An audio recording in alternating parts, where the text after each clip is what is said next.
Shabbat Shalom. We're getting in this very special parasha.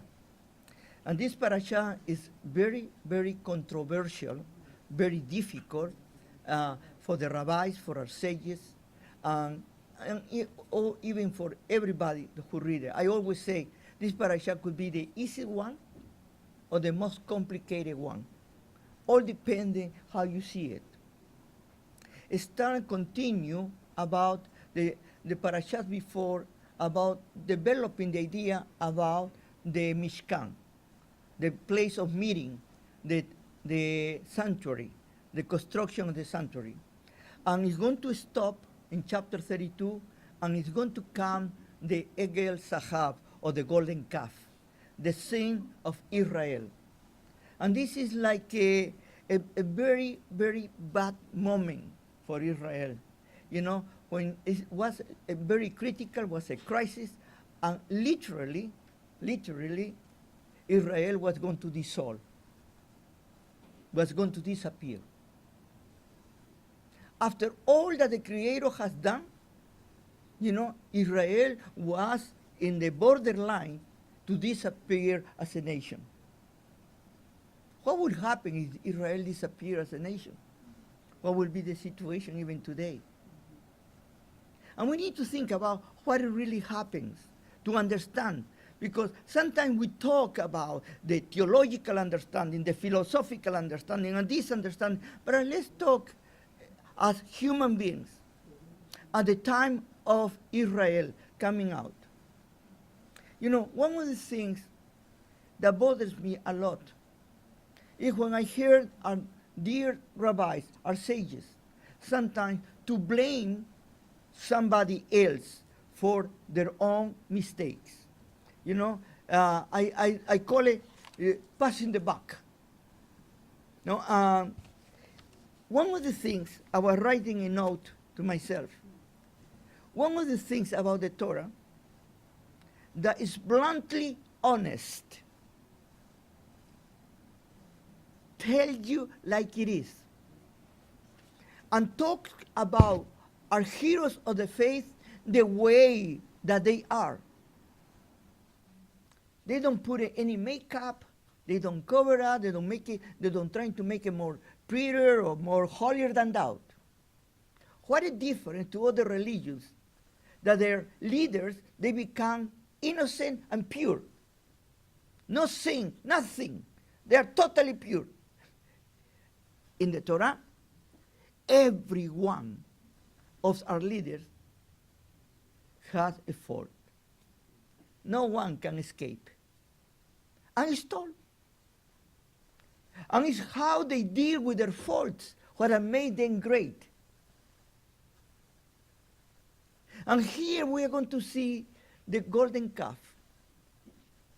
You know, I was listening a rabbi trying to explain why the golden calf, what happened. And he started blaming the Arab Rab, the mixed multitude who left Egypt with Israel. He said the Egyptians were, the other people were, who tempted Israel, and they made Israel go to the wrong way. That's the reason they call it passing the buck. We as people, we're continually blaming others for our own problems. It's not my fault. It's this and that happened and the other happened. And you never look at yourself if you have something to do with it. You know, if you have a problem, it's the other person who makes you do it. You're driving a car and you read the car in the front. What do you say? The car in the front, stop. Well, you need to stop before. No, but give him time to react. Then what is the problem? You were too close. No, what the other car that stopped in a place that he didn't need to stop. We constantly will look for an excuse. You know, why you fail in your test? The professor doesn't like me. How the professor doesn't like it's an exam for everybody. Well, the professor knows what I don't like it, and he took exactly that part. Or, what are you late? Well, you know what? My brother stayed in the bathroom too long and I couldn't get ready to go. Always we look for somebody. I can give you more interesting excuses, but this is only to give you a sample of how our mind works. These rabbis, they trying to excuse Aharon, they trying to excuse Israel for what they did. And the Creator is bluntly clear. He say to Moshe Rabbeinu, look at what Aaron and the people had done. And then we read the story, and then Moshe Rabbeinu goes to his brother, who is going to be the high priest, who left him with Hur, his supposed, according to the Midrashim, his brother-in-law, because Hur was married supposedly to Miriam. You know? And Hur was killed because he was strong and he wanted to stop the people. And they killed him, and they erected the golden calf. And if Aaron didn't go with them, he was going to be killed too. We're looking for excuses. Oh, Aaron was buying time until Moshe Rabbeinu will come. And we start explaining all over, and we don't say, you know what? Maybe Aaron blew it. That's it. Simple. You know, you don't need. Come Moshe Rabbeinu and confront his brother. And what Moshe Rabbeinu, Aaron say? You know what they gave me? They gave me the gold. You read carefully, he asked for the gold. But he said this time, they gave me. And you know, I throw in the fire. It poof! Came out a golden calf. Brother, don't get upset with me, you know, with the people. God deals with that. And you ask yourself, why the Creator, knowing Aaron doing those things, he's still giving the high priest?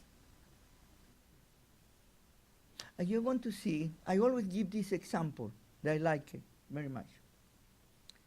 If you owe money to somebody, like for example, $20, and the person say to you, you know what, forget about it. I give you the $20. You're happy with them. It's okay, you know, and you are grateful to the person, of course. But what about you owe $1 million? And come the person that you owe, that you are to the neck of debt, so you cannot pay, and he say to you, you know what? I don't need the money. I forgive you.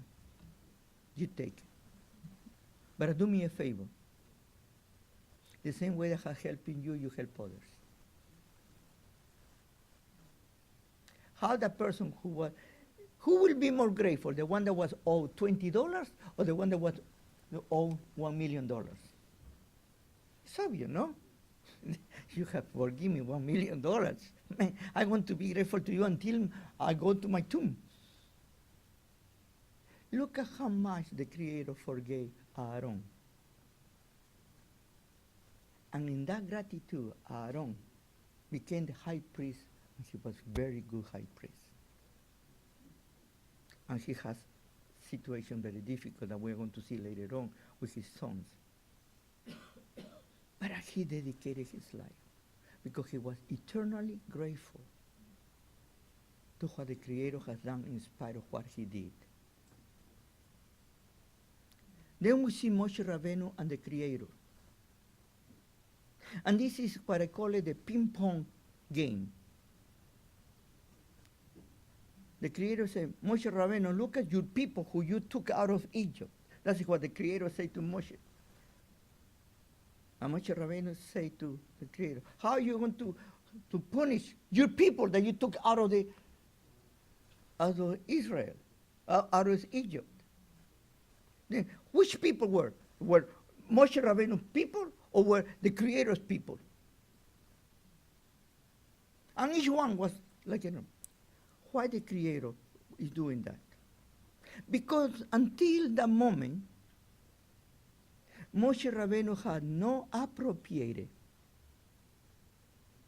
the people of Israel. He didn't make his. What he was doing is he was following orders of the Creator.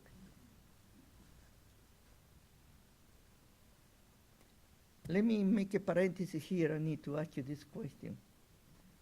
How many of us we have made this place our community, instead to be a place that I come to attend?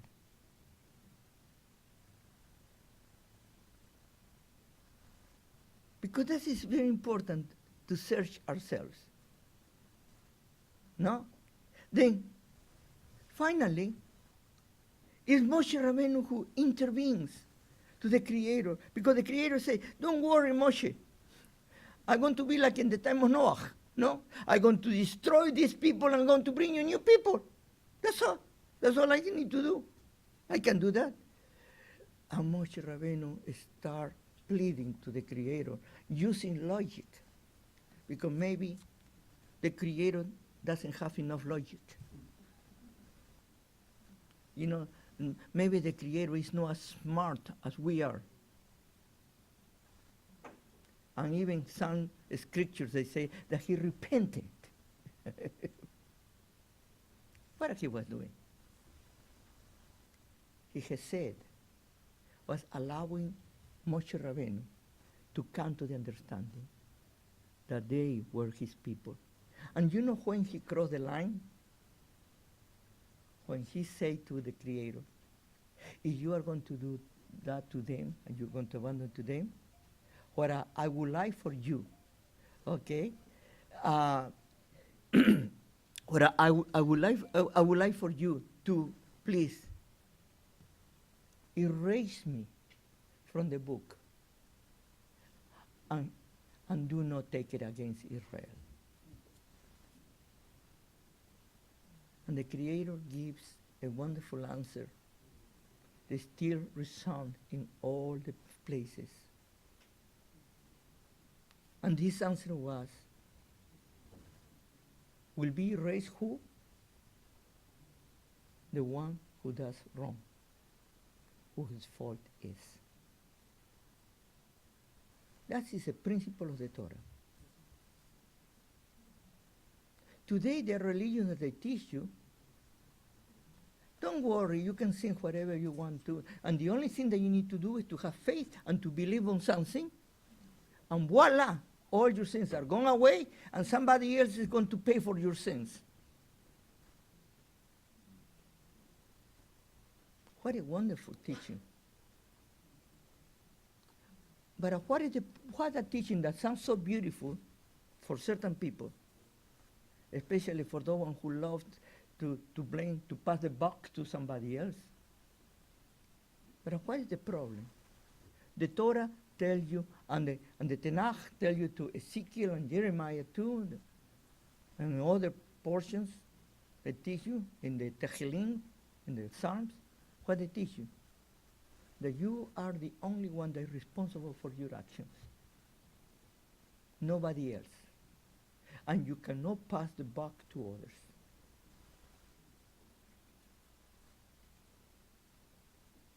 If this community is going to continue, we cannot pass the buck to somebody else. We need to take the responsibility. If you are here because it's nice and good, you're wasting your time. Because to be part of the community inherently means that you're one of us. And you're as responsible than the rest. And it's interesting that start this parasha with a half shekel, in which they say, neither the rich nor the poor give more. And the idea is giving more. It's about ourselves. And the question it is, why only half shekel? Why not a full shekel? Because the only way that we can be full is with the presence of the Creator in us.